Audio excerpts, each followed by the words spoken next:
In the dim corridors of Westminster, where decisions are inked with self-interest and strategies are spun like webs of intrigue, a confrontation erupted.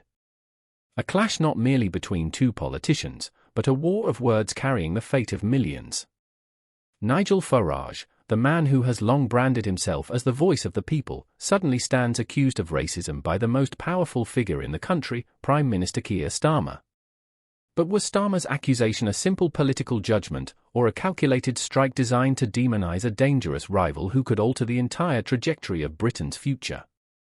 Before we unravel the hidden layers of this extraordinary story, don't forget to hit the like button, subscribe to Echo Britain, and drop a comment below sharing your thoughts.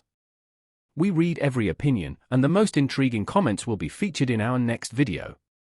It all started with a controversial plan from Farage's party, Reform UK, to scrap indefinite leave to remain, the legal status that allows thousands of immigrants to live and work in Britain permanently.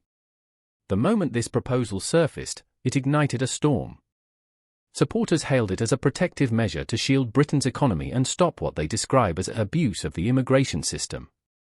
Opponents, however, saw it as a betrayal of Britain's long-standing values, punishing those who had lived, worked, and built lives in the country for decades.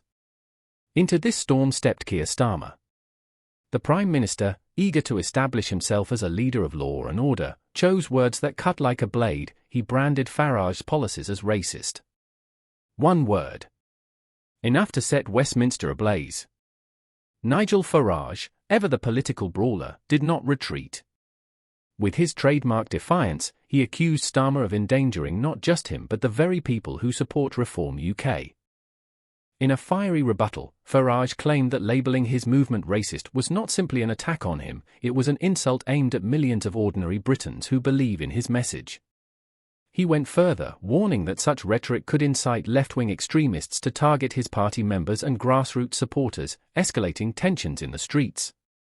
The drama was no longer confined to Westminster. It now had the makings of something far darker, a clash that could spill from political chambers onto Britain's pavements. To understand the weight of this confrontation, one must look back. Farage is no stranger to shaping history.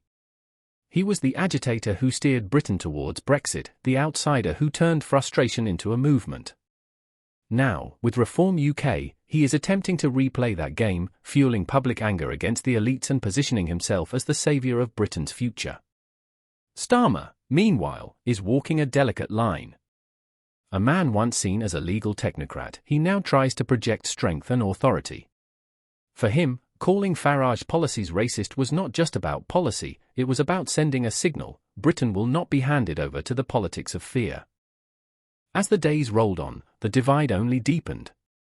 The British press split into two camps. Some argued that Starmer was right, that Farage's policies crossed a dangerous line. Others insisted that accusing a political opponent of racism without hard evidence was reckless, a firebrand tactic that could poison public discourse. Television debates became battlegrounds of philosophy. Should free speech in politics be protected, even if it allows controversial, divisive policies? Or does the state have a duty to draw red lines when social harmony is at stake? Meanwhile, in the background loomed a darker fear that this war of words could trigger violence.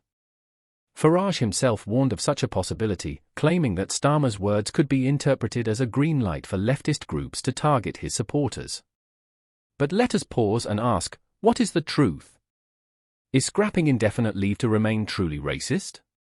Supporters of the policy argue that it is not about race at all. It is about ensuring that those who stay in Britain contribute fairly to society and do not burden the state. Opponents, however, see it differently. To them, it targets families who have lived in Britain for decades, paid taxes, raised children, and suddenly face the threat of being uprooted. If such a precedent were set, critics warn, it would mark an unprecedented shift in Britain's immigration policy, a step towards a harsher, more exclusionary state. On the streets, the rift was unmistakable.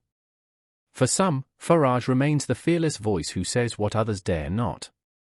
For others, he is the embodiment of a dangerous populism that risks tearing communities apart. Starmer's image, too, is sharply polarized. To his supporters, he is the principled leader who stood up to nationalism.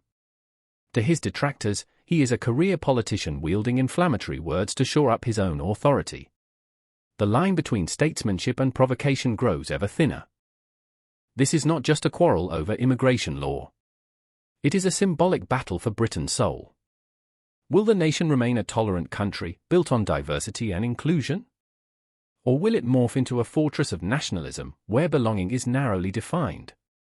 Both men understand the stakes. Both men know the risks. And yet, both have chosen escalation. Starmer doubles down on his uncompromising tone.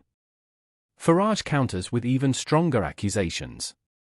And in the middle, the British people are left staring into an abyss of uncertainty. This war of words is far from over. In fact, it may only be the beginning. The accusations hurled between Starmer and Farage are not just political posturing, they may be the sparks of a firestorm that could reshape Britain's political order. Will this confrontation mark a turning point for the nation's future? Or will it fade away, just another headline lost in the relentless churn of news? No one can say for certain. But one thing is clear, the game has grown far more dangerous, and every word spoken may now carry the weight of a nation's destiny. Tell us what you think in the comments below, and don't forget to subscribe to Echo Britain. Because what comes next could be more mysterious, more explosive than anything you imagined.